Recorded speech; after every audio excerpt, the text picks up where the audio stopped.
Dobar vam dan, poštovani gledatelji, ovdje sa jezera Borovik. Pred nama je prva današnja utrka za lađarice. 4 ekipe. Ekipa lađarica, Vinkovačke lađarice, lađarice Đakovo, Sparte, Bjelovar i Sisak natječu se za druge pobjednice Kupa Borovik. Prošle godine je bila prva utrka. Sa mnom je moj sukomentator, gospodin Ante Šprlje. Dobar vam dan. Dobar dan, pozdrav Tomislave, pozdrav svim gledateljima. Evo, nalazimo se u jednom prekrasnom ambijentu jezera Borovik kraj Đakova. Jedna fantastična idila koja upućuje nas sve da ima onako nekakvih sportova koji nisu samo za natjecanje, nego su onako dobri i za dušu odmoriti u ovom nekakvom prekrasnom ambijentu koji se nalazi kraj Đakova. Danas, evo, prošle godine smo imali 3 ekipe, ove godine imamo 4, 2 debitanske ekipe, to su slavonske ekipe, Vinkovačke lađarice koje su i osnovane tek prošle godine, i lađarice Đakovo, to su domaća ekipa. Tako je. S jednom od natjecateljica smo i razgovarali. Evo malo da nam kažete nešto o ove 4 ekipe. Može. Evo, kao što ste i sami rekli, Vinkovačke lađarice i lađarice iz Đakova su zapravo debitantske ekipe. Obe dvije ekipe su osnovane prošle godine, a svoje prve službene nastupe u sklopu lađarskih natjecanja će imati ove godine. Đakovčanke su u maloj prednosti, one su nastupile na kupu grada Lipika gdje su pokazale iznimno dobru spremnost, bile su ugodne iznenađenje za sve nas u jednoj jako teškoj borbi gdje se u 2 navrata išlo na pregledavanje kamera. Su za dlaku izgubile od lađarica Siska, aktualnih nositeljica štita maratona lađa, prošlogodišnjih pobjednica na maratonu lađa. Tu je također i ekipa Siska, dakle ona ekipa koja je zadnjih godinu dana osvojila praktički sve što se može osvojiti.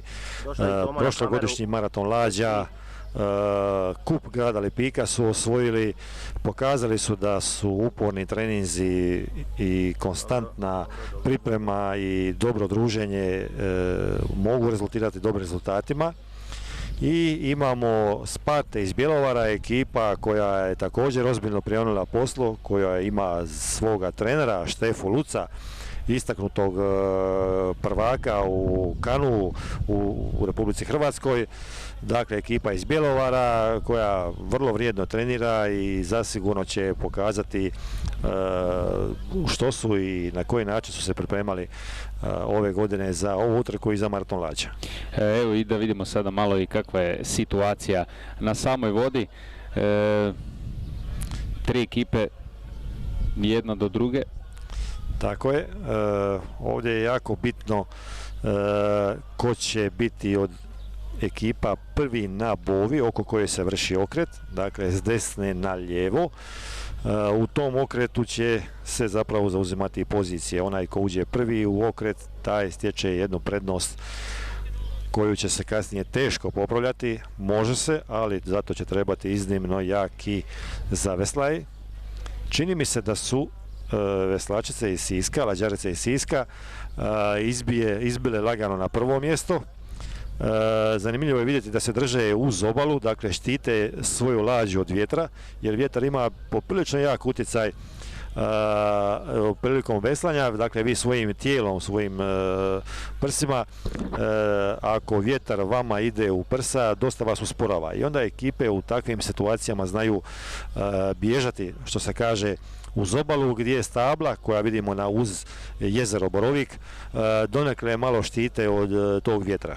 Dakle, bitno je i taktiziranje u ovim utrkama, a vidimo da su njihov primjer možda slučajno, možda namjerno slijedile i ostale ekipe. Tako je, vidimo da se već stvorila kolona tih lađa, gdje svaka od ekipa nastoji se bolje pozicionirati, što zbog vjetra, što zbog druge lađarske ekipe. Naime, lakše je veslati ukoliko se nalazite u pariću, dakle u kormilu jedne od ekipa, i to sve ekipe znaju i nastoje uvijek veslati u kormilu one bolje ekipe ili jednako uspješne ekipe kako bi se štedila energija i u određenom trenutku pokušalo izvršiti preticanje te ekipe kad se ta ekipa malo umori, a vi procijenite da bi mogli možda napasti tu ekipu. Kada je možda najbolje ili najoptimalnije vrijeme za preticanje, ako ste tu negdje, jer znamo u preticanju se gubi dosta energije. Dakle, treba znati odabrati pravi trenutak, jer ako ne uspiješ može se lako dogoditi da i padneš za jedno mjesto, da te prestignu. Tako je, neuspješno preticanje uvijek rezultira poprilično jakim umorom, naravno i nekakvim možda moralnim padom, i vama treba nekoliko minuta, pa možda i 10-ak minuta da se rekuperate, dakle da vaši mišići ponovo dođu u nekakvu normalnu situaciju da bi mogli ponovo izbijati. Uvijek je, što se tiče taktičke strane pozicioniranja, dobro izvršiti preticanje prije nekog okreta, dakle prije nekakvog skretanja kako bi imali povoljniju poziciju. Naime, lađa koja je kljunom, dakle vrhom lađe, provom lađe, bliža okretištu, ona ima prednost prolaska ako je naravno bliža boji. I u takvoj situaciji svaka ekipa nastoji sve više što prije izbiti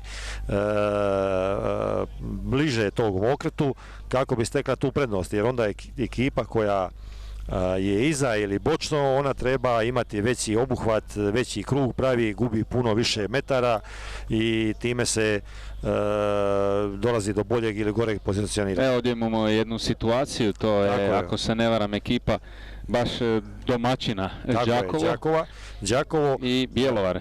Da, vidimo da Đakovo prestiže, vidimo da Đakovo ima, čini mi se, bolju nešto poziciju. Čini mi se da su nešto bolje i uigranije.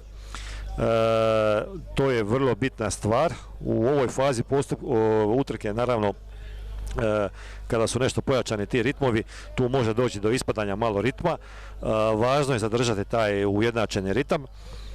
Ne sumnjam da će taj ritam se tijekom utrke nastojati uigrati što bolje u svakoj od ekipa. Vidimo dosta ujednačenu borbu, dosta ujednačenu borbu, i dosta veslaju jedna blizu druge, što je određeni rizik, jer ako se lađe spoje, te ekipe neće moći veslati. Dakle, desni dio ekipe jedne strane i lijevi dio ekipe druge strane, ako se spoje, ne mogu veslati, usporavaju se i onda druge lađe imaju prednost nad tim ekipama, jer druge lađe veslaju neometano, a vi se na neki način kočite, ne veslate dovoljno brzo. Dakle, na neki način od svega ovoga bi mogle profitirati Bjelovarčanke koje, smo rekli, imaju izvrsne, odnosno Siščanke, koje inače imaju izvrsne rezultate i pobjednice su na okretu prošle godine. Da su stekle jednu poprilično dobru prednost. Dakle, ovo je prednost već od 40-50 metara u ovoj fazi utrke, to je stvarno fantastična prednost, moramo to priznati, jer ovo je tek kilometar utrke, dakle petina staze, i Siščanke su postigle stvarno jedan dobar rezultat, uspjeli su se u tom okretu izboriti da budu prve, stekli su tu i taktičku i prednost u odnosu na udaljenost, i takva jedna ozbiljna ekipa, jedna uigrana, utrenirana, dobra ekipa sa takvim rezultatima, ne sumnjam da će ovu prednost znati dobro iskoristiti, nastojaći održati to do kraja utrke. Ali moramo priznati da su đakovačke lađarice pomalo i iznenađujuće ovdje na drugom mjestu. Ne želim podcijeniti, ali treba znati da su Sparte Bjelovar prošle godine bile 7. na maratonu lađarica na Neretvi, što je sigurno vrlo hvale vrijedan rezultat. Je, pogotovo ako uzmemo obzir da su to debitantice, dakle Đakovo je debitantska ekipa i imati takve rezultate, dakle biti drugi na Lipiku, i to stvarno su ih Siščanke baš jedva pobjedile.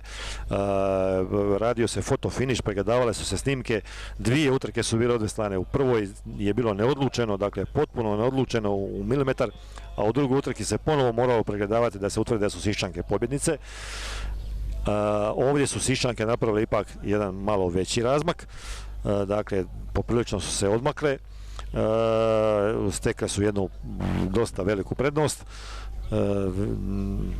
Ne sumnjamo da će one to znati održavati. Sada sam ih pratio i izvrsnost uigrane, dakle vrhunska uigranost, to doprinosi brzini lađe, dakle lađa je mirnije, pravocrtnije plovi, nema onih bočnih gibanja lađa, to je zato je bitno uvijek imati tu igranost. Evo možete to vidjeti sada na ovoj snimci gdje su prikazane upravo lađarice Siska koje to vrlo ujednačeno rade, imaju sve kao jedan zaveslaj. Dobre upute dobivaju od... Tako je. Vidi se da imaju dobro trenera, vidi se da to rade bez sumnje odlično. Njihov trener Matija Rakić od 2002. godine, koji je inače iz Udruge lađara Zagreb, a njihova suradnja je počela već 2021. godine. Kapetanica im je Andreja Borić, a njihova udruga broji 30 članica, dakle jedan impozantan broj iz kojeg vi možete izvući poprilično kvalitete i zamjena u slučaju potrebe, bilo zbog zdravlja, bilo zbog nekih obveza. Uvijek možete napraviti dobre treninge, što je jako bitno da ekipa se dobro priprema za maraton lađa. Koliko, možda nismo odmah na početku utrke rekli koliko je ljudi u posadi, koliko je ovdje žena u posadi? Dakle, svaka posada ima u pravilu 12 članova, od kojih maksimalno 10 vesla. Dakle, sa svake strane je po 5 veslačica u sjedećem položaju. Jedna je na kormilu, ta osoba koja kormilari se zove paričar. Po tom pariću koji se koristi ili kao veslo ili kao kormilo, i jedna osoba može biti u sredini lađe ili negdje u lađi, ne smije veslati. Ona često služi kao logističar, dakle dodaje vodu, dodaje nekakve predmete, drugo veslo ako se veslo ošteti, ili služi kao zamjena, dakle uvijek može umjesto nekoga ko se umori ili ozlijedi ili bilo što iz kojeg razloga ne može trenutno veslati, može uskočiti u ime njega. Nekad je ta osoba bila bubnjar, dakle ona je bubnjara tijekom cijele utrke u prvim maratonima lađa. Međutim, kako su se ekipe sve bolje i bolje trenirale, nije više bilo potrebno da neko bubnja i određuje ritam, pa je taj bubnjar postao glavni logističar ili zamjena u lađi koja mijenja neumorne veslače i sl. Vraćajući se na ono što ste rekli, 30 članova, dakle gotovo 3 posade imaju i sigurno da se onda iz takve jedne brojnosti može izvući onako 10 onih koji su najjači i najbolji. Tako je. Spominjali ste i uigranost. Koliko je to bitno da je posada dugo zajedno, da dugo trenira zajedno i koliko to naravno utječe na sam rezultat. Jer stvarno njihovi rezultati su odlični. Prošle godine prvo mjesto ovdje na Boroviku, prvo mjesto na maratonu lađa, 2021. kada je bila najveća konkurencija na maratonu lađa, one su osvojile broncu, što stvarno odlični rezultati. Da, jedna vrlo bitna stvar je dakle uvijek ta brojnost, dakle da vi možda imate takozvani bazen iz kojeg možete izvući najbolje veslačice. Siščanke to imaju i oni su inače kao ekipa jako dobra, uigrana ekipa, sudjeluju u raznim drugim aktivnostima, od humanitarnih, od sportskih i slično. Vesela su ekipa, dakle uspjeli su postići ono čemu mnoge ekipe teže, dakle i muške ekipe.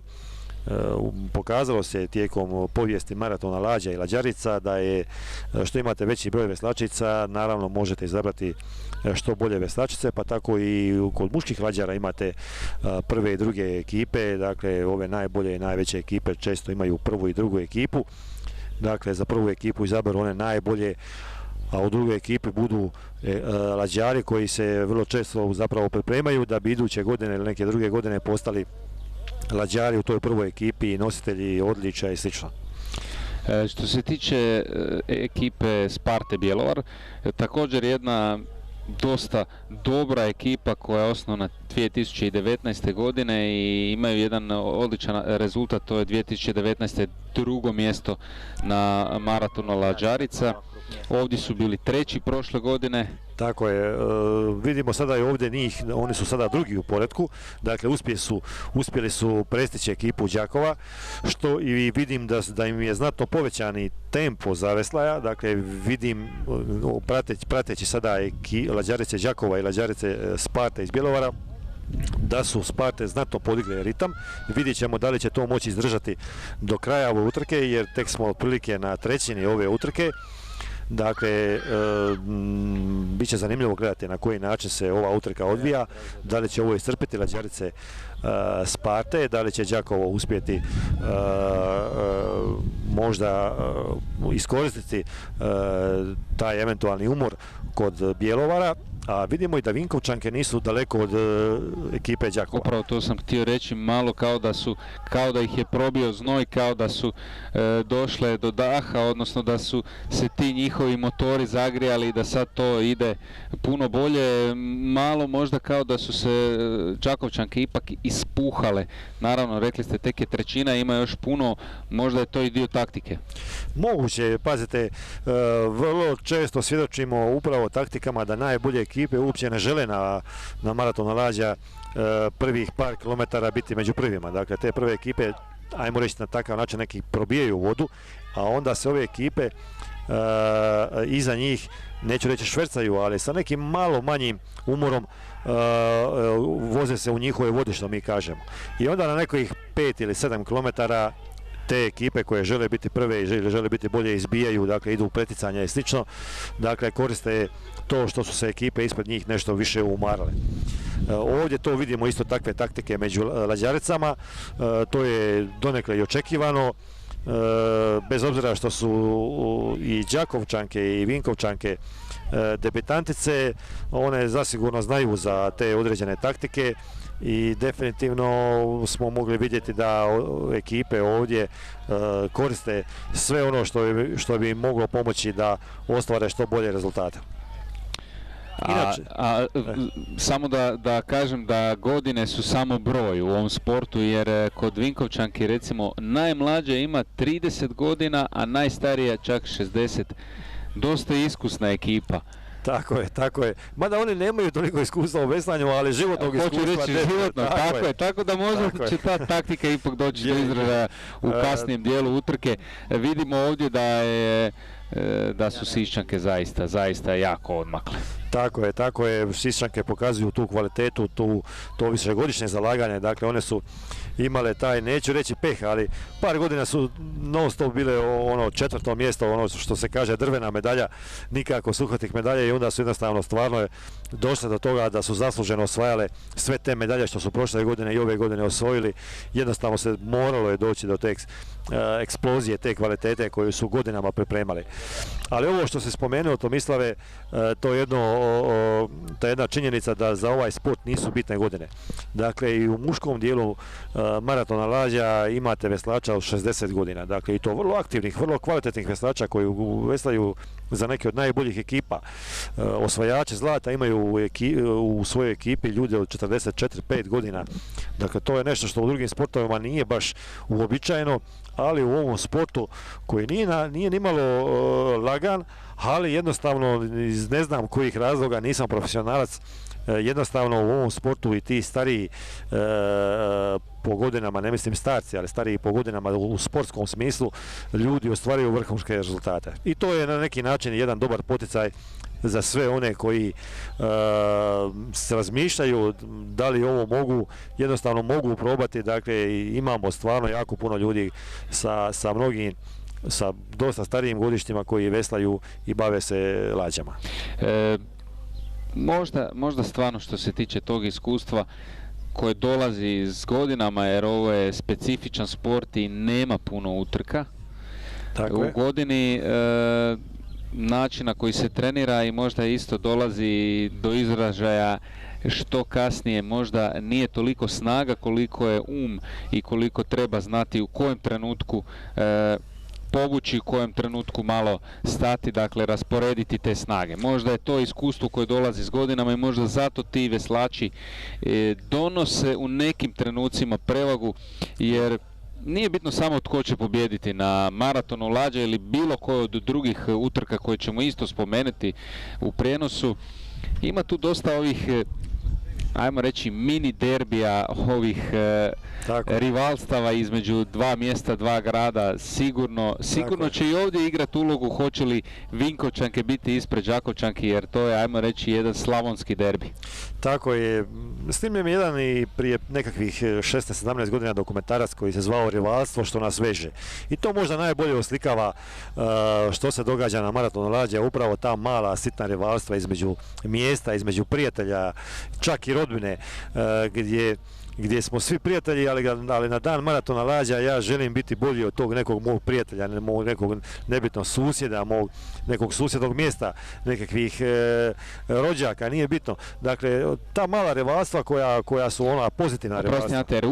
Upravo taj rezultat koji postigneš nema puno prilike za ispravljanje. Dakle, godinu dana imaš čekanja i imaš vremena taj koji je ostvario bolji rezultat malo i zadirkivati ovog drugog. Tako je, uvijek je ta situacija upravo zato što nema tih puno lađarskih natjecanja, zato ona i jesu tako po gledateljima dosta posjećena, jer ona se ne događaju često. Dakle, to nije nogomet pa da imate prilike gotovo svaki vikend otići na neku nogometnu utakmicu. Lađarska događanja se događaju svega par puta godišnje, a ono krovno događanje maraton lađa i maraton lađarica par dana prije je dakle kruna svega. I u tom rijetkom, ajmo reći, sportskom događanju, naravno da je svaka utrka ova dosta nabrijana i svi koji sudjeluju u toj utrci su poprilično nabrijani, nervozni, ali pozitivno nervozni za nastup na toj utrci, a u konačnici baš na maratonu lađa. I nema odustajanja. Nema odustajanja. Znalo se dogoditi i da se prevrnu i svašta nešto. Tako je, znalo se stvarno događati takve nekakve katastrofe da ljudi potpuno potonu, dakle da jednostavno svi plivaju, doslovce plivaju u vodi i jednostavno nijednom se nije dogodilo da je neka ekipa odustala, izvuču lađu na obalu, nastave utrku, čak i prestižu druge ekipe, što je jedan nevjerovatna energija kad vidite da je, ne znam, sve provodi nekakav dišpet. Tako je, kažete neću se predat, neću popustiti i upravo je to ta čar maratona lađa gdje vi pobjeđujete samoga sebe, pomičete one svoje granice gdje kažete u jednom trenutku ne mogu, a onda u drugom trenutku kažete hoću, želim to, doći na taj cilj, da znam da sam u životu uspio postići jednu takvu tešku stvar, odvesati taj maraton ili neku utrku, jer ovo su strašno, ovo su naravno naporne stvari. I to je samo po sebi pobjeda. Tako je. Mislim, svaki taj lađar koji dođe na cilj je jako zadovoljan što je uspio odvesati to, što je uspio stići na cilj, to je jedno veliko zadovoljstvo. To je možda teško objasniti onome ko nije to probao, ali to je stvarno nešto fantastično. Spomenimo malo i utrke koje još imamo kroz godinu. Dakle, naravno ne zna se puno, možda tek zadnjih godina je malo jače proradio taj marketing oko maratona lađa, ali postoji nekoliko pripremnih utrka. Ne želim reći da tom riječu podcijenim, ali sigurno da su te utrke na neki način priprema za maraton lađa. Pa ajmo samo spomenuti neke od njih. Kup Borovik je sigurno što se tiče kontinenta najjača. Tako je, on je prerastao u najjači kup. Nekada je to bio kup grada Zagreba, međutim on se već 2 godine ne održava. Međutim imamo jedan konstantan kup, to je lađarski kup Gospe Karmelske koji se odvija u Krvavcu.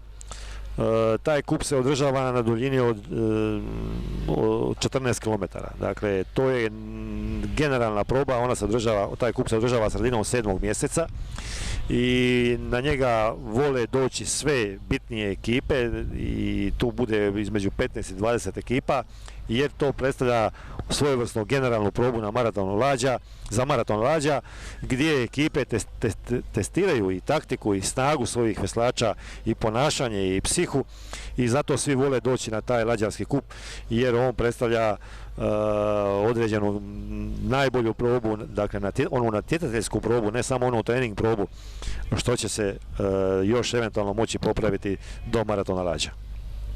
Imamo tu i ove godine se prvi put pojavio taj kup grada Lipika na jezeru Raminac. To je malo specifičnija utrka jer se veslaju utrke koje imaju startni, eksplozivni karakter. Ono što se one predstavljaju zapravo kao sprint nekako. Kao sprint gdje se ekipe veslaju leđima okrenute jedna drugoj i onda se okreću oko bova, dakle svaka se okrene za 360 stupnjeva. Ta utrka je možda niti 300 metara, ona kratko traje, međutim tu ekipe također pokazuju svoju snalažljivost u okretanju i sprintu, a što je vrlo bitno za brzinske utrke u Opuzenu prije maratona lađa, gdje ekipe po izborenom rezultatu biraju svoje pozicije na maratonu lađa, kao u Formuli 1. Upravo to mi je bila prva asocijacija. Pogledajmo malo sad i kakva je situacija što se tiče na vodi, dakle Sisak uvjerljivo možemo reći da će pobijediti. Tako je. Što se tiče su druge.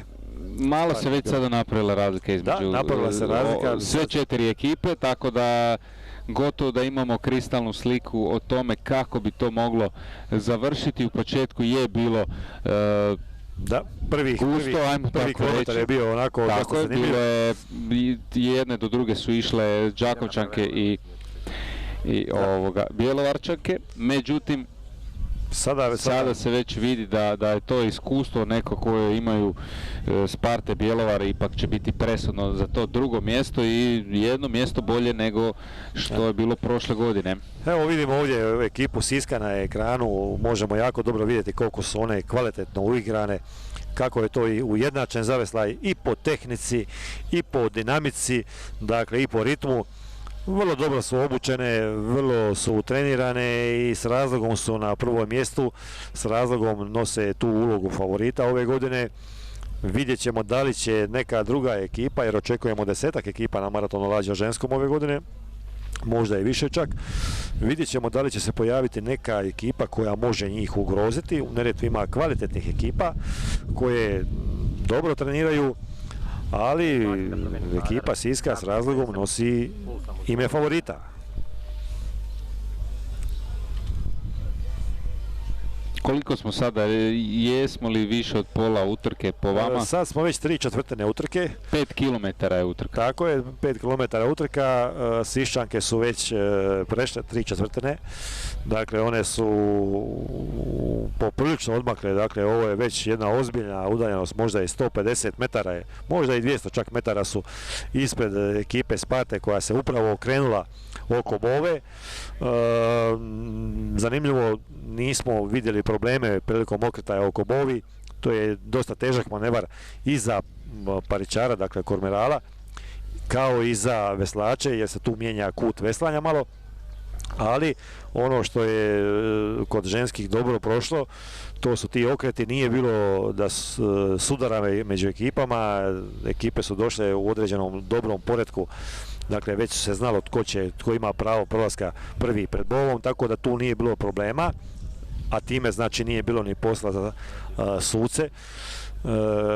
Utrka potječe dakle potpuno redovno po svim pravilima i ne vidimo nikakav za sada problem tijekom same utrke. Zna biti problema, čak neke ekipe budu diskvalificirane upravo zbog pogrešnog tako je, okretanja.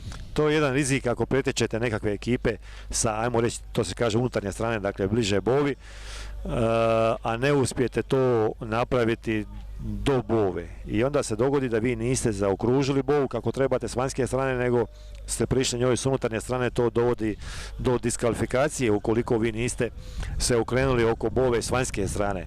To se dogodilo u ekipi Zagreba, dakle aktualnim prvacima maratona lađa na lađarskom kupu Svetog Ante u Kominu koji se održao prije 8 dana. Dogodio im se ta peh, imali su relativno dobru poziciju, međutim jednostavno promašili su tu Bovu i to je dovelo do diskvalifikacije. Dakle, događa se i tako iskusnim ekipama i koje su evo, prošle godine osvojili maraton Lađe i ovdje kup Borovika. Tako je, tako je. To nije sramota, događa se. Događa se, to bitno je to sve sportski podnijeti. Naravno, to je sve taktika, to su sve rizici određeni. Oni da su uspjeli preteći s te strane ili da su to dobro odradili, uhvatili bi možda i prvo mjesto ili neko od boljih mjesta, a dogodi vam se. Riskirali ste i niste uspjeli. Opet bolje da se dogodilo na pripremama nego kada dođe jer kada je diskvalifikacija, dakle nema povratka. Nema povratka i automatizma. Nema potopio se, ispao ili nešto, jednostavno tu više popravnog nema. Tako je, automatizmom idete na zadnju poziciju, ajmo reći, i dogodi se najboljima. Kažem, nadamo se da nećemo gledati te scene ovdje na kupu Borovik radi samih ekipa, a ne zato što je to nešto ružno. Kažem, to je sastavni dio svake utrke kao neka potencijalna mogućnost. Kako prošle godine, tako i ove na muškoj utrci bit će 11 posada. Tako je. Zagreb, Stablina, Zagreb 2, Šumari Bjelovar, Argo Bjelovar, Udruga lađara Gospa Karmelska Krvavac, Udruga lađara Sisak, Udruga lađara Gusari Komin, tako je. HRM, Udruga lađara Crni put, Vaterpolo klub Đakovo. HRM ove godine ih nema.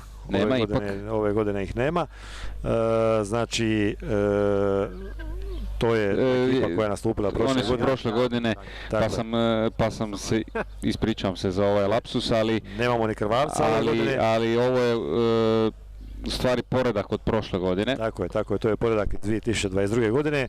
U odnosu na prošlu godinu nemamo Krvavca, ekipe Krvavca nemamo i nemamo Hrvatske ratne mornarice, ali zato smo dobili ekipu Marsonije iz Slavonskog Broda i doći će ekipa iz Srbije, Salašare Somborski. Dakle, to je ekipa koja je sastavljena uglavnom od Hrvata koji imaju svoje kulturno-umjetničko društvo i koji djeluju na području Sombora. Što možemo, teško da netko može iznenaditi, ali sigurno kad dođe neka ekipa koja prije nije naticala se, recimo ekipa iz Sombora je trebala biti ovdje prošle godine, nisu mogli doći na kraju, bili su dolje na Neretvi, imamo ove Marsoniju iz Slavonskog Broda koja je tek jesenas osnovana. Tako je. Fali tu iskustva, naravno, ali opet nekako ne znate tu ekipu, ne znate što očekivati. Tako je, malo sam ih pratio na Lađarskom kupu u Lipiku. To je ekipa koja će vjerojatno iduće godine početi pokazivati svoj potencijal. Ova godina je na neki način, neću reći probna, ali tek se oni će vidjeti što je to maraton Lađa. Ali ja mi stvarno skidam kapu, oni su veslali tijekom cijele zime, što stvarno hladne temperature, hladna voda, a pokazali su želju koja se stvarno zaslužuje čestitke. A ovdje vidimo ekipu Spati poprilično dosta ispred ekipe Đakova. Ekipa Spati je dakle jedna od renomiranih ekipa koja vesla već od 2019. godine. Ove godine će im biti 5. nastup na maratonu Lađarica. Kao što si ti spomenuo, 2019. su osvojili 2. mjesto na maratonu Lađarica, dakle srebro. Ekipa ima inače 16 članova Lađarica i vrlo su aktivni, vrlo su spremni za sport, veslaju na raznim lokacijama kao što su Ribnjak, Paljevine, te jezerima Šodarica i Jarun. Pokazali su stvarno, ali evo upravo vidimo kadar, Siščanke su u cilj i dočekane naravno pljeskom. Tako je, Siščanke su osvojile prvo mjesto, to se vidjelo naravno da su kvalitetom iskočile iznad ovih ekipa. I to je sada za njih 2 od 2. Tako je, oni su sada pobjedili i 2. godinu za redom, hvale vrijedan uspjeh. One će se znati proveseliti, inače su vrlo veselo društvo, vesela su ekipa i ne sumnjamo da će znati se proveseliti večeras, ali i idućih dana naravno. Ekipa Ovo je Sparte Bjelovar, vidimo Sparte Bjelovar, vidimo, da, dakle, baš sam htio reći malo kao da žele popraviti možda i rezultat prošlogodišnji, možda se i o tome radi. Pa svaka ekipa želi postići što bolje vrijeme, dakle na neki način sami sebe testiraju svoje mogućnosti koliko su dobre. Moram priznati da me iznenađuje ovako velik broj zavesla od ženske ekipe. Dakle, stvarno veslaju, nema, dinamika je jaka, tu se nema što reći. I vidite, oni iako znaju da su praktički već zauzeli drugo mjesto, ostalo je možda 30-40 metara do cilja, ali nema spuštanja tempa, a vidimo sada i Đakovo također, i oni ne popuštaju, veslaju kao cijelu utrku, vrlo disciplinirano sa svojim ritmom kojim su počeli nakon starta do kraja, ostali su vjerni, tako reći, svom ritmu. To je najbitnije, da nisu duhom pale, jer dobro se krenulo u utrku, bilo je onako neizvjesno za to drugo mjesto, međutim to nekako iskustvo ipak je bilo na strani ekipe Bjelovara, odnosno Sparte Bjelovar. Evo vidimo i pljesak za Sparte iz Bjelovara, okupljeni s veseljem dočekivaju. Treće mjesto opet nije loš rezultat. Tako je, Đakovo treće mjesto, to je jako dobar rezultat za Đakovo. Pazite, oni su debitanti, to smo već spominjali. Prvi put su na ovako jednoj dužoj utrci, nastupili su na Nemam informaciju, ali možda ih možemo i na maratonu Lađarica ove godine očekivati. Da, one su već najavile svoj dolazak, i Vinkovčanke i Đakov, i Lađarica iz Đakova. Dakle, najavili su da će doći na maraton Lađa.